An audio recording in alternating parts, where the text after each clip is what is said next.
Hey guys, Aaron Johnson here with Matt Kite. Today we're going to help you get more time on the water by keeping your gear with you at all times. Let's go.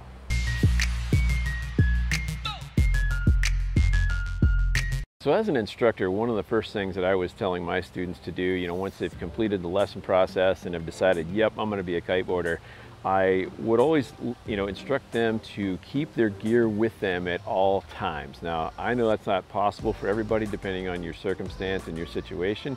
However, if you're at work or anywhere in between A and B, when the wind kicks up, if you've got to go home first to get your gear or to a storage unit or wherever else, anywhere that you have to go to get your gear before you can actually go and ride, that's just another thing that is going to hinder you being able to get out there and ride. I know from past experiences, if I have to drive home to get my stuff, which I have about a 20-minute drive from work, so I'm not going to go from work to home and then in a different direction to go to the beach. That makes no sense at all. So what I do is keep my gear with me 24/7, 365, because all season here, whether we're on the water in the summer or snow kiting in the winter, I don't want to miss a session. And so here are a few things. We're just going to show you what I do to keep my gear with me at all times, and then obviously you can apply what makes more sense to you. But behind me here is my trusty rig with all my stuff in it. We'll take a look.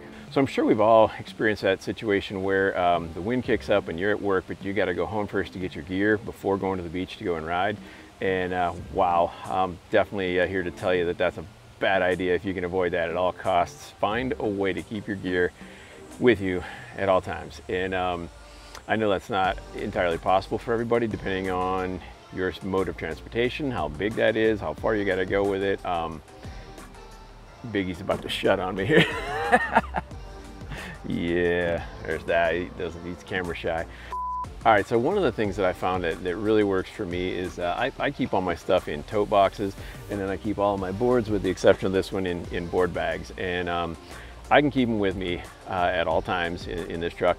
And if I need to take them out for something, I'm just moving tote boxes out and a couple of boards, and I'm home free. So it's not like it's a big deal to keep my stuff in the truck all the time. And then that's another question. As you are hauling gear around more and more, you kind of gotta decide how, what kind of a vehicle makes sense for you. And that's, I think, why you see a lot of kiteboarders driving vans, or wagons, a modified bus of some sort, just because, as you get into the sport and realize that, yeah, it's a gear sport and we're going to accumulate stuff, but it's for the reason of, conditions. Obviously, if you're only carrying a 9-meter with you and it's a 12-meter day, then yeah, you're SOL. So it just makes sense to have your stuff with you at all times. And tote boxes work great. That way you can haul them in and out easy.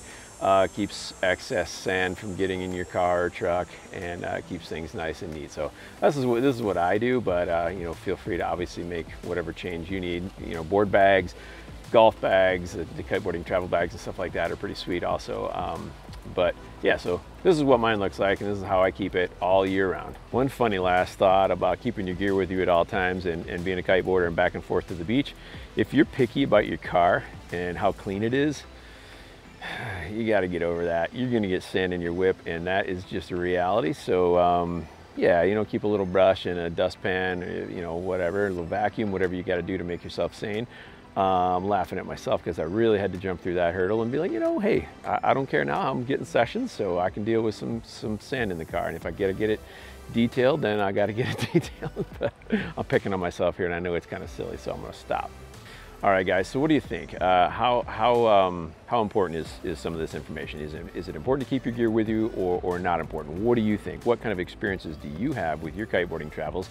Let us know in some of the comments below. We'll have a conversation about it, because I'd love to pick up on some new tips and tricks. We're learning new things all the time. I've been doing this for a long time, but it's really cool to get some of your feedback that helps our fellow viewers and myself. There was a couple of tips that I was like, yeah, okay, cool. I hadn't thought of that. So please get the convo started. We always enjoy it. All right, guys, thanks for joining us. My name is Aaron at Matt Kite, and hope you found some value in this, and importance of keeping your gear with you to get more time on the water.